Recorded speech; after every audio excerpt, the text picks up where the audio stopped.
আমরা ফুরফুরা থেকে এবং আইএসএফ এর বিভিন্ন ক্যান্ডিডেট আমরা ঘুরছি, ঘুরে যেটা দেখা যাচ্ছে অত্যন্ত কষ্টসিদ্ধ ব্যয়বহুল যে বিষয়, তার থেকে দূরে গিয়ে অত্যন্ত কষ্টের সঙ্গেই সংগঠন কিন্তু চলছে আইএসএফের, যেটুকু আমাদের কাছে খবর আছে। সেইখানে দাঁড়িয়ে কি করে মমতা ব্যানার্জি এবং তার দল বলছে টাকা নিয়েছেন আইএসএফ এর নওশাদ সিদ্দিকী, এই অভিযোগ যেখানে আমরা দেখতে পাচ্ছি কিভাবে সংগঠন চলছে। দেখুন, মমতা ব্যানার্জি উত্তরপ্রদেশের একজন সন্ত্রাসকারিনী, সন্ত্রাস সৃষ্টি করছে পশ্চিমবঙ্গে। কোনো অধিকার নেই পশ্চিমবঙ্গের সিটে বসার, ও তো উত্তরপ্রদেশের মাল। মমতা ব্যানার্জিও তো উত্তরপ্রদেশে বাড়ি, ওর বাপ দাদারা 11শো শতাব্দীতে এসছে। আমরা এখানকার ভূমিপুত্র, সংখ্যালঘু মুসলিম, আদিবাসী, শিডিউল কাস্ট, শিডিউল ট্রাইব, আমরা 98%। আর মমতা ব্যানার্জি তো উত্তরপ্রদেশের মাল, ও বাংলার মাল না, বাংলার মেয়েও নয়। বাংলার মেয়েদেরকে ধর্ষণ করছে তৃণমূলের পার্টি অফিসগুলো। টাকা নেওয়ার অভিযোগ বিজেপির থেকে, তাও যদি টাকা নেওয়ার অভিযোগ ওনার হাতে সিআইডি আছে, পুলিশ আছে, দেখাক না। অ্যাকচুয়ালি দেখুন, বিজেপি আর মমতা ব্যানার্জির সেটিং চলছে সবাই জানে। এই 42টা সিটের মধ্যে তৃণমূলের একটাও সিট পাবে না, কারণ ভোট ভাগাভাগি হচ্ছে, সে সবাই জানে। 42টা পাবে। যদি একটা দুটো সিট পেয়ে যায় ভুলক্রমে তৃণমূলের এমপিরা, তারা কিন্তু ইডি সিবিআইয়ের হাত থেকে বাঁচার জন্য ভোটের পরেই তারা বিজেপি জয়েন করবে। কারণ এই তৃণমূলের পার্টিরা ভোগে গেছে অলরেডি। এদের দেখছেন কেউ প্রচারে আসছে, সবাই তো জেল খাটা আসামি, প্রত্যেকে না জেল খাটছে। আর এই যে চাকরি চুরি করেছে কারা? উত্তরপ্রদেশ থেকে যারা এসছে। দেখুন, এই চাকরি কেলেঙ্কারির সাথে এখানকার কোনো মুসলিম লোক জড়িত আছে? এখানকার কোনো আদিবাসী জড়িত আছে? কোনো শিডিউল কাস্ট জড়িত আছে? নেই। চ্যাটার্জি, ব্যানার্জি, ভট্টাচার্য, এরা উত্তরপ্রদেশের মাল। 11শো শতাব্দীতে বাংলাদেশে অনুপ্রবেশ করে বাংলার মসনদ দখল করে যে সংখ্যালঘু মুসলিম যুবকদের যে চাকরি, সেটা চড়া দামে বেচেছে। আজকে জেল খাটছে কারা? চ্যাটার্জি, ব্যানার্জি, ভট্টাচার্য। কোনো মুসলিম নাই। তাহলে এদের সাথে সেটিং, তৃণমূলের সাথে বিজেপির সেটিং মানে কি? আরএসএস জন্ম দিয়েছে বিজেপিকে, আরএসএস জন্ম দিয়েছে তৃণমূলকে। এদের টাকা নিয়েছে ওরা নিজেদের মধ্যে। আর দেখাক না, মমতা ব্যানার্জির হাতে তো সিআইডি আছে, পুলিশ দেখাক।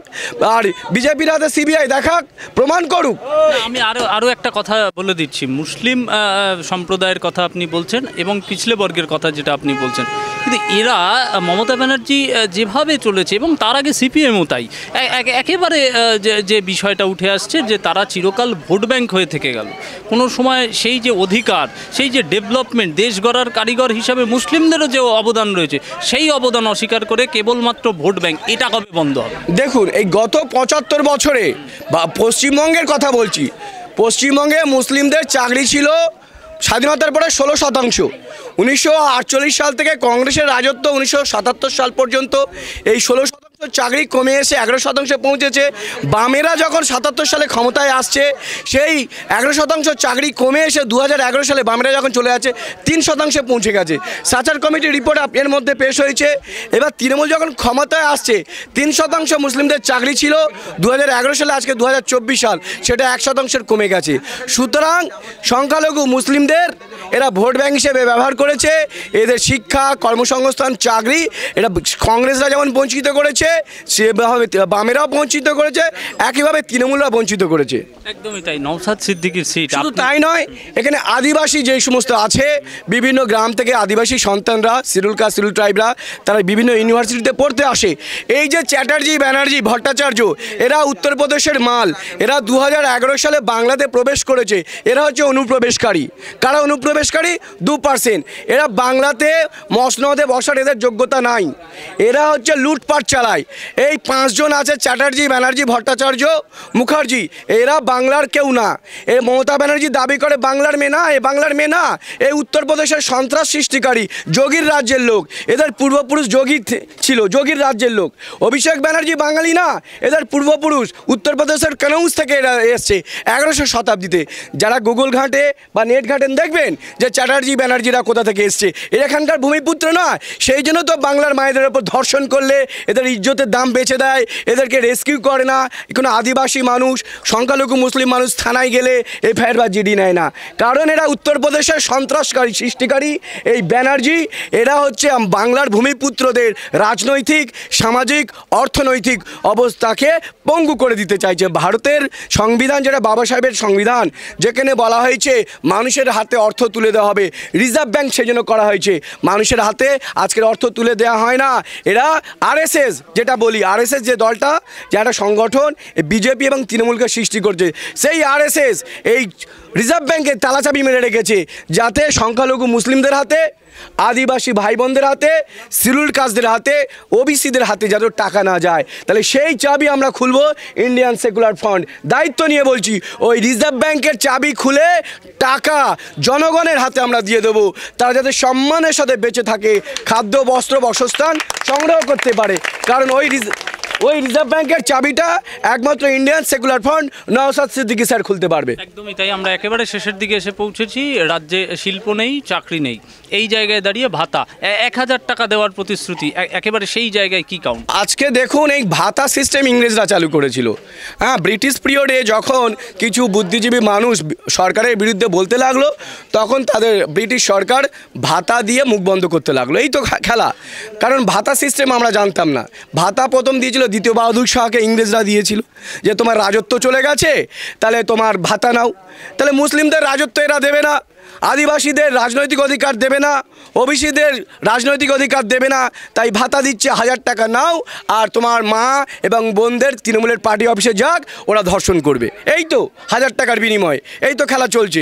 আর ভাইজান বলেছে এটা 1000 টাকা নয়, আমরা 6000 টাকা দেবো। কারণ 6000 টাকা না হলে মায়েদের বা বোনেদের সম্মানের সাথে অন্তত বাঁচা যায় না। 6000 টাকাও কম টাকা, তবু আমরা যতক্ষণ ওদের কর্মসংস্থান সৃষ্টি করে দিতে পারবো, লাভদায়ক কর্মসংস্থান, ততদিন আমরা মায়েদের এবং বোনেদের ভাইজানের ওয়াদা, নওশাদ সিদ্দিকীর ওয়াদা 6000 টাকা করে দেবে। শেষ প্রশ্ন, নওশাদ সিদ্দিকীর সিট আপনি দাঁড়িয়েছেন, সম্মান থাকবে তো? 100% আমি জিতছি। এই উত্তরপ্রদেশের সন্ত্রাস সৃষ্টিকারী ছোট যোগী অভিষেক ব্যানার্জি আপনার জমানত জব্দ হয়ে কালীঘাটে বসে যাবে, আর আমি মজনু লস্কর এখানে জেতার সার্টিফিকেট নিয়ে পার্লামেন্টে যাব এবং এই অভিষেক ব্যানার্জির বিরুদ্ধে, আমার বিরুদ্ধে যে 16 রাউন্ড গুলি চালিয়েছে ওর সন্ত্রাসী বাহিনী। কারণ অভিষেক ব্যানার্জি হচ্ছে উত্তরপ্রদেশের যোগীর সংস্করণ, ছোট যোগী। কিন্তু বলেন যে ডায়মন্ড হারবার মডেল না, এখানে মডেলটা একটাই। এখানে যে ফলতায় স্পেশাল ইকোনমি জোন ছিল, তৃণমূল আসার আগে এখানে 5 লক্ষ লোক কাজ করতো। 5 লক্ষ কারা? সংখ্যালঘু মুসলিম, আদিবাসী, শিডিউল কাস্ট, শিডিউল ট্রাইব। আজকে 2024 সাল, সেখানে মাত্র 3000 লোক কাজ করে। স্থানীয় লোকেদের কাজ দেওয়া হয় না। কারণ অভিষেক ব্যানার্জি, মমতা ব্যানার্জি এরা উত্তরপ্রদেশের সন্ত্রাস সৃষ্টিকারী। এরা জানে 5 লক্ষ যুবক যদি ওখানে থাকে, তাহলে 5 লক্ষ ফ্যামিলি তারা নিশ্চিন্তে তাদের ছেলেমেয়েদের স্কুলে পাঠাবে, তার বইয়ের সুরক্ষা দেবে, বাবা মায়ের অসুবিধা হলে বাবা মায়ের পাশে থাকবে। অর্থাৎ একটা যুবক তো ফ্যামিলির দায়িত্ব ভার নেয়। তাহলে এই যুবককে কর্মসংস্থান হারিয়ে দাও, ইউনিয়ন বাজি করো, তাহলে কারখানাগুলো বন্ধ হয়ে যাবে। এই যুবকগুলো পেটের টানে, কর্মসংস্থানের টানে বিভিন্ন রাজ্যে বা অন্য দেশে চলে যাবে। তখন কি হবে? এর বউ বা এর মা তখন সিকিউরিটি পাবে না, যুবকটা নাই। তাহলে এর মাকে নিয়ে ধর্ষণ করো তৃণমূলের পার্টি অফিসে, এর বউকে নিয়ে ধর্ষণ করো, এর বোনকে নিয়ে, এর বউকে নিয়ে, যেটা তৃণমূলের পার্টি অফিসগুলো জেলায় জেলায় বা রাজ্যে রাজ্যে বা গ্রামে গ্রামে যে তৃণমূলের পার্টি অফিসগুলো, আপনারা একবার সিসি ক্যামেরা নিয়ে দেখবেন, রাত দিন ওখানে ধর্ষণ হয়, রাত দিন ওখানে ধর্ষণ করছে। কারণ এরা শিল্প কলকারখানাগুলো বন্ধ করে দিয়েছে, যুবকগুলো দেশের বাইরে পাঠিয়ে দিয়েছে ইচ্ছা করে। আমরা দেখেছি অন্যান্য রাজ্যে যে কলকারখানাগুলো বাড়ায়, শিল্প বাণিজ্য তৈরি হয়, সরকারের কাজ, নতুন নতুন শহর নগর তৈরি হয়। ওয়েস্ট বেঙ্গলে ঠিক উল্টো পথে হাঁটছে। কারণ একটাই, এদেশের যুবকদের এ রাজ্যে রাখা যাবে না, কর্মসন্ধানে দেশের বাইরে পাঠিয়ে দাও, রাজ্যের বাইরে পাঠিয়ে দাও। তাহলে এর বউ একা হয়ে যাবে, এর মা একা হয়ে যাবে, এর বোন একা হয়ে যাবে। আর তৃণমূলের যে পার্টি অফিসগুলো আছে পাড়ায় পাড়ায়, রাত দিন ওদেরকে নেমে পিটে করার নাম করে ধর্ষণ করা হবে। আর কি হবে? ধর্ষণ করে এদের বিক্রি করে দেওয়া হবে। ভারতবর্ষের মধ্যে দ্বিতীয় স্থানে আছে পশ্চিমবঙ্গের সবথেকে বেশি মহিলা নিখোঁজ হয়েছে এবং শিশু পাচার হয়েছে। এই শাহজাহান শেখ বাচ্চা চুরি করে, অভিষেক ব্যানার্জি এই বাচ্চা যারা চুরি করে না, অভিষেক ব্যানার্জি যাদেরকে দিয়ে চুরি করায়, সেই বাচ্চাগুলোর কিডনি চুরি করা হয়, কিডনি কেটে নেওয়া হয়, মেডিকেলি যা ভ্যালু আছে সেগুলো বেচা হয়, তারপরে ওই বাচ্চাগুলো খোঁড়া করে বিভিন্ন শহরে বসিয়ে দেওয়া হয়। এই র্যাকেট চালায় শাহজাহান শেখ, শওকত মোল্লা, আর এর মাথায় আছে অভিষেক ব্যানার্জি। কারণ তো আমরা ভূমিপুত্র, আর ওরা উত্তরপ্রদেশের সন্ত্রাস সৃষ্টিকারী। তাহলে দেখবেন ভারতবর্ষের মধ্যে সব থেকে বেশি মহিলা ট্রাফিকিং হয়েছে আমার ওয়েস্ট বেঙ্গল, আর ডায়মন্ড হারবার যেটা মডেল, এখান থেকে সব থেকে বেশি এই অভিষেক যোগী সন্ত্রাস সৃষ্টিকারী। এর কেন্দ্র থেকে সব থেকে মায়েরা, সব থেকে বোনেরা, শিশুরা নিখোঁজ হয়েছে, তাদের কোনো পাত্তাই পাওয়া যাচ্ছে না। আমরা পুলিশের কাছে বারবার যাচ্ছি, বলে তারা বেঁচে আছে কি মারা গেছে জানে না। কারণ মহিলাদের, অল্প বয়সী মেয়েদেরকে কিডনি বেচে দেওয়া হয়, প্রথম ধর্ষণ করা হয় তৃণমূলের পার্টি অফিসগুলো থেকে, তারপর তাদেরকে নিয়ে কলকাতায় বেচে দেওয়া হয়, বিভিন্ন রাজ্যে বেচে দেওয়া হয় বিজেপি শাসিত। এটা কে চালাচ্ছে? অভিষেক ব্যানার্জি। যেখান থেকে টাকা আসে এর এজেন্সি চালায় শওকত মোল্লা, আপনার শাহজাহান শেখ, উত্তম হাজরা। এরা বাচ্চা চুরি করে, মেয়েদেরকেও চুরি করে, ছোটো ছোটো বাচ্চা মেয়েদেরকে নিয়ে ওরা বাইরের রাজ্যে বেচে। সেটা national crime records bureau of India 2016 সালে পাবলিশ করেছে, ভারতবর্ষের মধ্যে দ্বিতীয় স্থানে আছে।